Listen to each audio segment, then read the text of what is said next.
bisa ngirimkan ya dari satu perangkat ke beberapa perangkat secara bersamaan.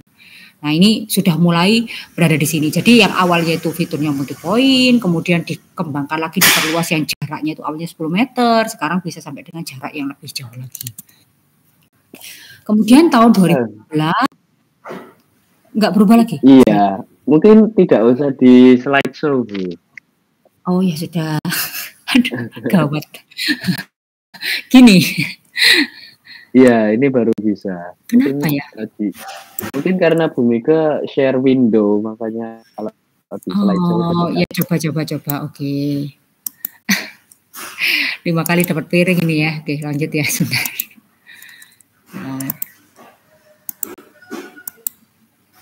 Ini lemot sekali loh. Saya klik-klik dari tadi, share aja nggak jalan-jalan loh.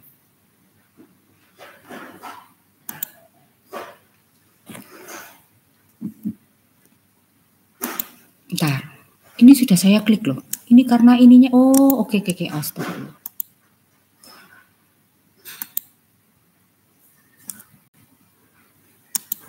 Gini kelihatan, 5.0 kelihatan. Ini kelihatan, ya kelihatan. Ini bergerak. Spesifikasi Bluetooth ya, keluar. Bergerak, Bu. Oh, mungkin karena window ya. Kenapa ya? Ya udahlah.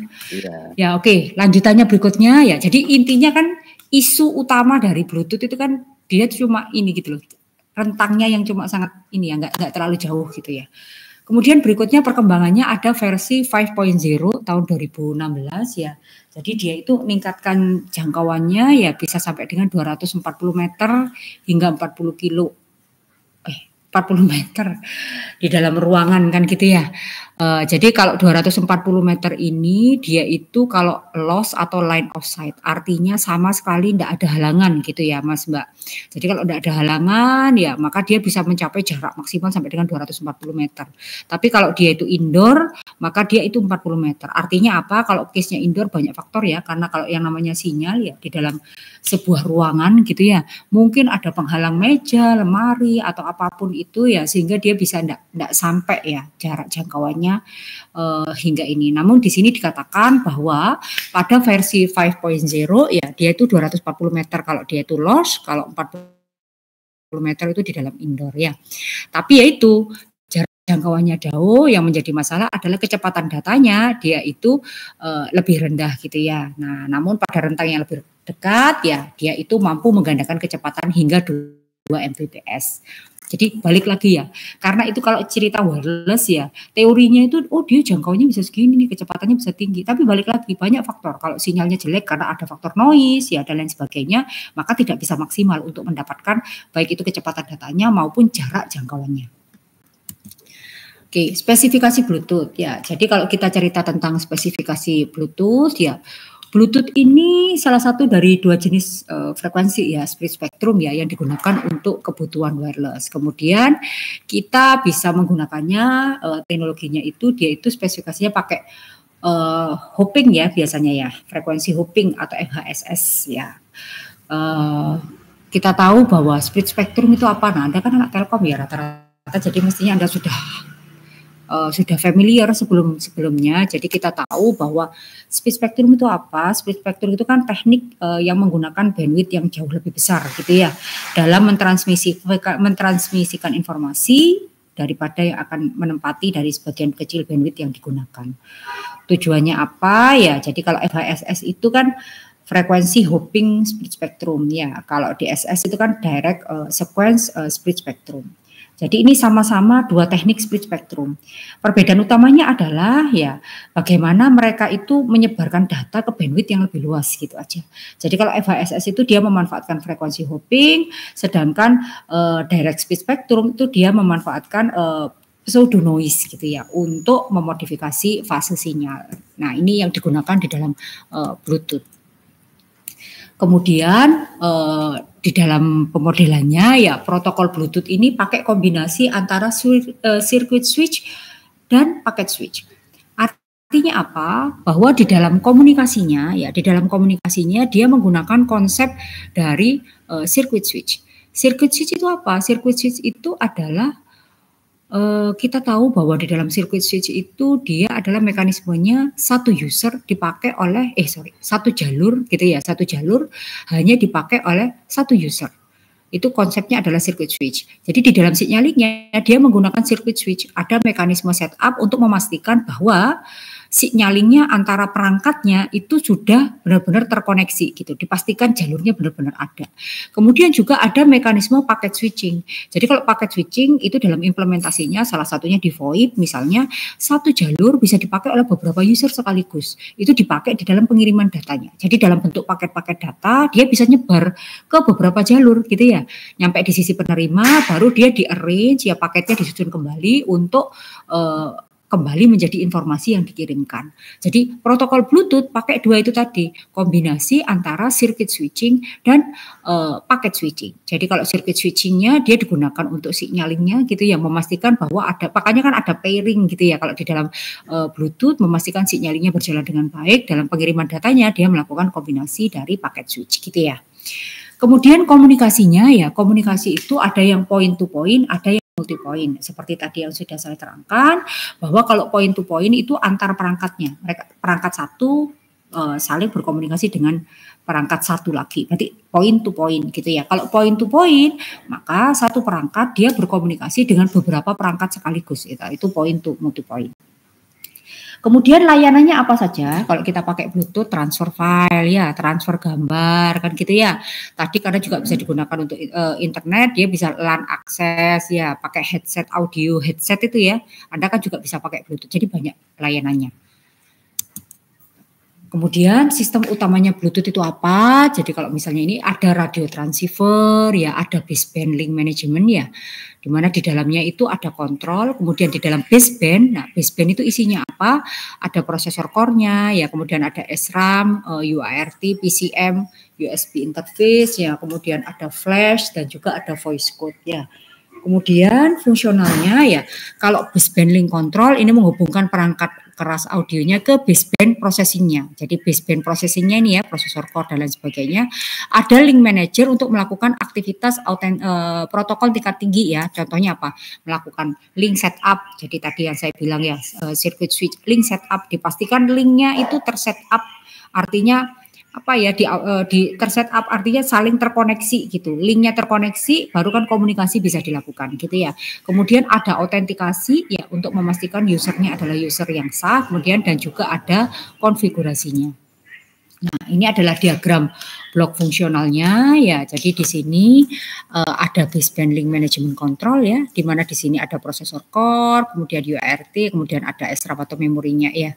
Ya, kemudian di sini juga ada ini komunikasi ke hostnya, juga ada voice codecnya. Nah, ini adalah karakteristik dari radio Bluetooth-nya ya, di mana frekuensinya dia pakai 2,4 sampai dengan 2,4835 ya. Dan juga ini adalah spesifikasi dari perangkatnya, baik itu output powernya, dia itu maksimalnya berapa, kemudian modulasi yang digunakan ini apa ya, kemudian sensitivitas level, kemudian maksimal usable level ya. Jadi penentuan untuk maksimal levelnya itu maksimal berapa dan lain sebagainya. Ini diatur di dalam karakteristik dari radio Bluetooth-nya ini tadi. Nah, ini adalah Bluetooth layernya ya. Jadi kalau kita lihat Bluetooth layernya, kita tahunya selama ini kan ya udah Bluetooth perangkatnya gitu ya. Tapi layernya itu seperti ini, Mas Mbak. Jadi ada Bluetooth radionya di sini, ada Bluetooth radionya, kemudian ada basebandnya ya. Kemudian ada LMP-nya ya. Nah, detailnya penjelasannya adalah di sini. Bluetooth radio itu apa? Jadi Bluetooth radio itu dia itu adalah lapisan ya yang mendefinisikan persyaratan yang harus dipenuhi oleh perangkat transceiver, dan dia beroperasi pada frekuensi 2,4 giga ya, seperti tadi yang sudah disebutkan. Jadi dia yang paling rendah. Jadi dia adalah transceivernya, jadi transmit dan receive ya antar perangkatnya itu Bluetooth radio gitu ya.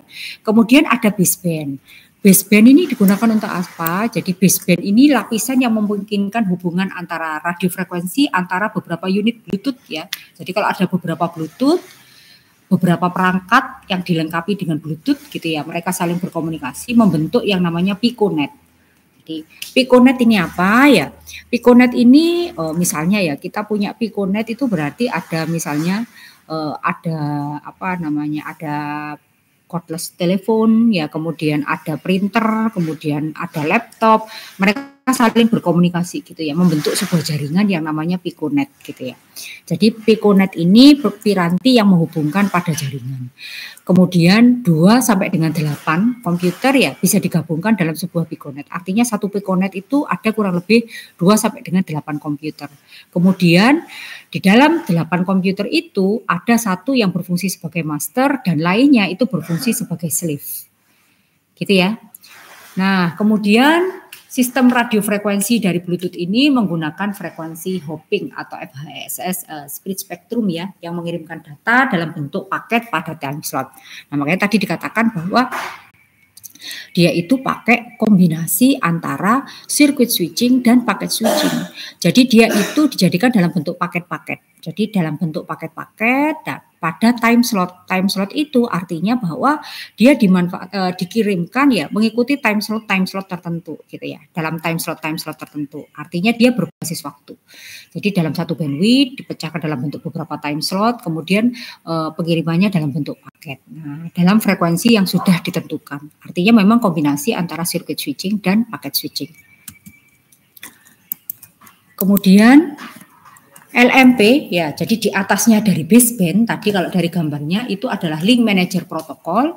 Nah, guna dari LMP atau link manager protokol ini apa? Jadi guna dari LMP atau link manager protokol ini berfungsi sebagai link setup ya, antar perangkat Bluetooth ya, Mas Mbak, antar perangkat Bluetooth-nya. Jadi itu LMP-nya yang berfungsi bertanggung jawab.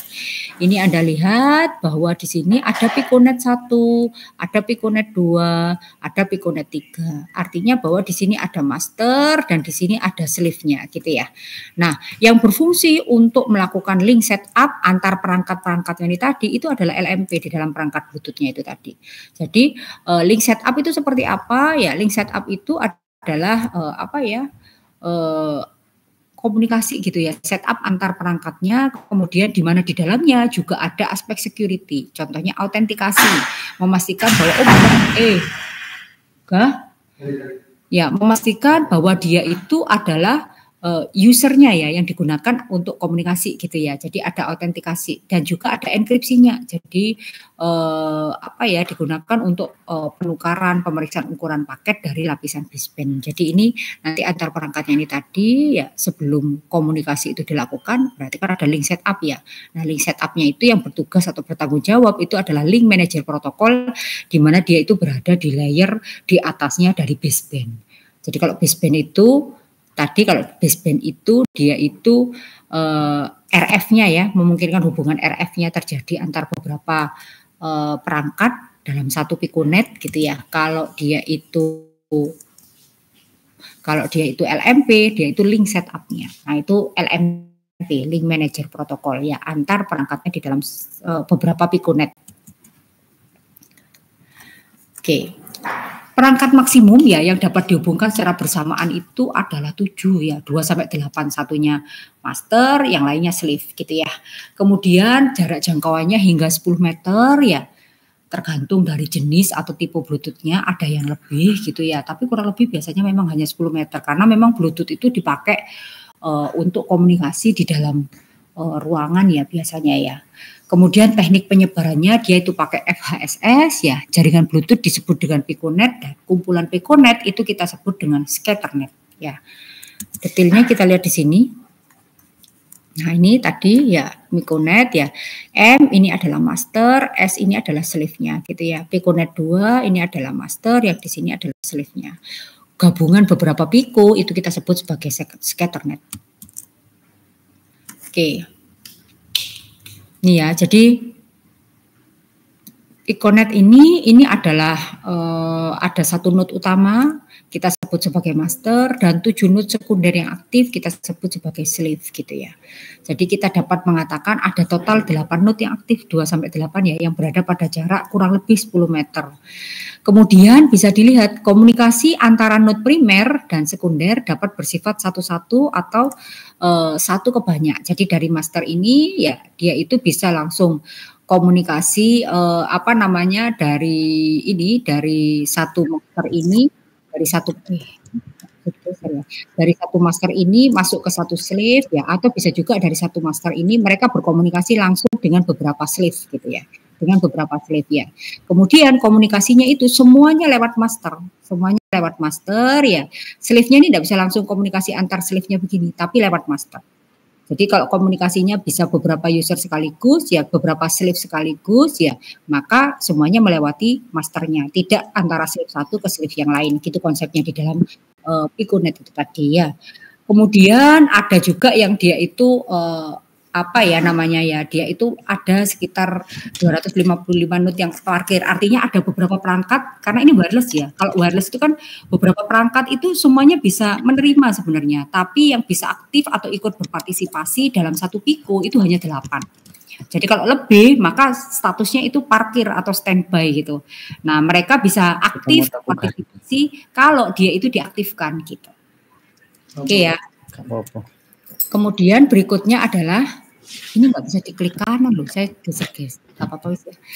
Nah, kemudian ada scatternet ya, Jadi kalau di dalam scatternet ini tadi ya, kita bisa lihat kalau scatter tadi kan kalau dalam ada satu master, ada beberapa slave ya, maka itu kita menyebutnya Pico. Tapi kalau misalnya ada beberapa Pico, maka kita menyebutnya sebagai scatternet. Oke ya, kemudian bisa kita lihat bahwa ya sebuah slave yang ada di satu Piconet dapat bertindak sebagai master. Jadi satu slave ya dalam satu Piconet bisa bertindak sebagai master, tapi dia juga menjadi primer di Piconet lain. Jadi dia juga masuk dalam anggota-anggota yang lain. Nah ini biasanya kita sebut sebagai node jembatan ya, jembatan antara dua Piconet. Ya, jadi jembatan antara dua Piconet. Jadi kalau kita lihat ini, maka kalau misalnya ya dia itu dapat menerima master dalam satu Piconet ya, dapat menerima pesan dari master dalam sebuah Piconet misalnya. Slave 4 ini dia menerima pesan dari master dari Piconet 1 misalnya M1 ya. Kemudian dia itu nyampaikan pesan ke dalam slave-nya ke dalam Piconet yang lain. Jadi di sini kan dia berfungsi sebagai slave dari Piconet yang lain. Dia bisa menyampaikan pesan ke slave dari Piconet yang lain gitu loh. Nah, ini bisa jadi. Nah, jadi masternya tetap ada sendiri, tapi kalau dia di sini maka dia bisa menerima pesan dari master ini kemudian menyampaikan ke slave yang lain di sini boleh. Demikian juga dari sini. Kalau dari Piconet yang sini, maka dia menerima dari master ini masuk ke S4. S4 ini bisa menyampaikan slave ke dalam Piconet yang lain, gitu ya. Nah, jadi tugas kalian adalah ya, silahkan dicatat Mas Mbak.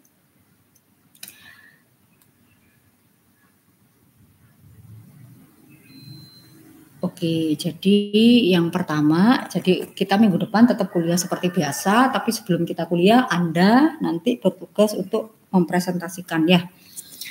Jadi tugas Anda yang pertama adalah jadikan dalam bentuk PPT ya. Pertama adalah Anda bikin slide ya. Slide-nya itu ini apa namanya menjelaskan perbedaan antara enggak usah wis langsung ini aja wis. Yang ini aja supaya ini ya. Buatlah implementasi atau aplikasi contoh-contoh implementasi atau aplikasi dari Piconet ya. Satu, buatlah contoh implementasi atau aplikasi dari Piconet. Kemudian jelaskan cara kerjanya. Jadi contoh kalau Piconet itu berarti kan nanti ada misalnya ada satu perangkat ya yang berfungsi sebagai master, misalnya handphone ya. Handphone itu dia kan bisa menjadi master bagi beberapa handphone yang lain gitu ya. Kalau contohnya handphone yang lain itu belum bisa terkoneksi internet misalnya gitu ya. Maka mereka bisa mengkoneksi internet pakai satu handphone ini bisa dipakai oleh beberapa perangkat yang lain kan gitu ya. Berarti itu kan dia dalam satu Piconet gitu. Nah, itu salah satu contoh aplikasinya. Nah, nanti kalian buat contoh implementasi atau aplikasi dari Piconetnya itu tadi dengan menggunakan salah satu contoh perangkat yang real. Siapa yang menjadi master, siapa yang menjadi slave, kemudian bagaimana mekanisme atau cara kerjanya. Kemudian yang kedua adalah Anda bikin contoh implementasi ya dari scatternet. Scatternet itu artinya bahwa ada beberapa jaringan yang berbeda gitu ya, jaringan yang berbeda, misalnya handphone dengan apa-apa-apa gitu ya, kemudian yang satunya laptop dengan apa misalnya. Nah, bagaimana mekanisme atau cara kerjanya dari Scatternet tersebut, di mana dia terdiri dari beberapa Piconet. Sudah jelas tugas yang saya berikan, Mas, Mbak?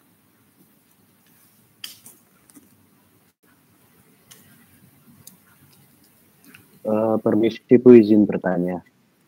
Ya. Jadi ini tadi tugasnya kan ada 2 poin ya Bu ya, implementasi aplikasi Piconet sama Scatternet. Nah itu berlaku untuk 10 kelompok itu tadi atau untuk kelompok pertama dulu Bu nantinya? Berlaku untuk semua kelompok. Jadi nanti saya siapkan saya siapkan G Drive, di Etol, saya siapkan di Etol folder untuk menampung tugas kita di hari ini ya. Kemudian semua 10 kelompok ini tadi bertugas untuk membuat PPT, semuanya sama membuat PPT. Tapi nanti yang bertugas untuk presentasi adalah kelompok pertama. Jelas? Oh iya, baik Bu. Oke, tapi semuanya harus bikin PPT-nya. Nanti minggu depan sama, semuanya diberi tugas, tapi yang bertugas presentasi kelompok kedua, begitu kah? Oh ya, siap. Oke, sekarang coba pembagian kelompoknya. Nafi ini NRP berapa sampai dengan berapa? Untuk NRP-nya ini lompat-lompat Bu. Oh, lompat-lompat kemana? Iya. Bentar. Jadi dari NRP 1, 2, 5, 11, 12, 13. Oh, beda-beda ya. Ini masuk semua nggak? Iya. Ini ada 22 mahasiswa mungkin Bu. Yang hadir di itu. Bentar ya. Atau nanti kelompoknya saya bagi aja, enggak apa-apa. Iya, kalian mau begitu atau bagaimana? Atau mau tergantung nasib? Enggak ya? Kalian ini bagi sendiri kelompoknya ya? Ya, mungkin nanti dikasih opsi mau dibagi sendiri atau nanti pakai random picker gitu. Gimana? Ya, mungkin nanti teman-teman yang lain dikasih opsi pilih kelompoknya sendiri atau nanti pakai random picker aja, Bu. Oh, tergantung nasib gitu ya. Oke, sekarang itu oke ya. Berarti kan kalian bagi sendiri, bukan saya yang bagi ya. Kemudian yang kedua adalah dibagi sendiri. Kemudian berikutnya, aduh, ini mau ngomong apa ya? Mau dikumpulkan kapan? Sorry, mau dikumpulkan kapan?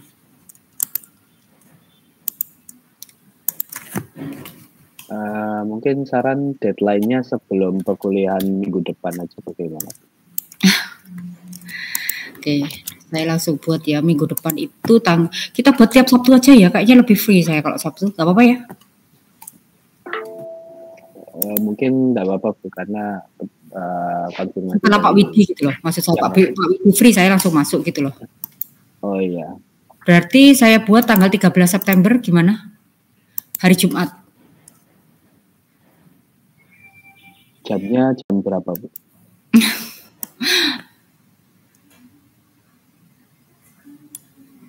Jam piro loh? 23.59 ya? Oh iya. Ya. Oke, berarti nanti kalian mengumpulkannya adalah satu kelompok satu ya. Berarti nanti kan ada 10 kelompok. Tapi jangan lupa di PowerPoint-nya itu dikasih nama NRP 1 sopo, NRP. Maksudnya NRP-nya itu maksudnya nama anak dan NRP-nya gitu. Gitu ya? Iya, siap Bu. Oke, sudah tugasnya sudah saya tulis, mudah-mudahan tidak keliru nulis saya 13 September kan ya? 13 September pukul 23.59. Oke? Ada pertanyaan mengenai tugasnya lagi? Oke, kalau sudah silahkan dikerjakan tugasnya, kita ketemu lagi minggu depan gitu aja dulu ya, soalnya saya mau ini. Gitu aja dulu. Saya akhiri. Assalamualaikum warahmatullahi wabarakatuh. Terima kasih. Waalaikumsalam warahmatullahi wabarakatuh. Terima kasih juga.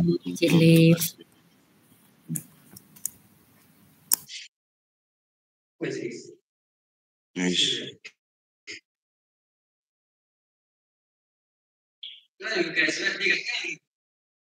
Siapa?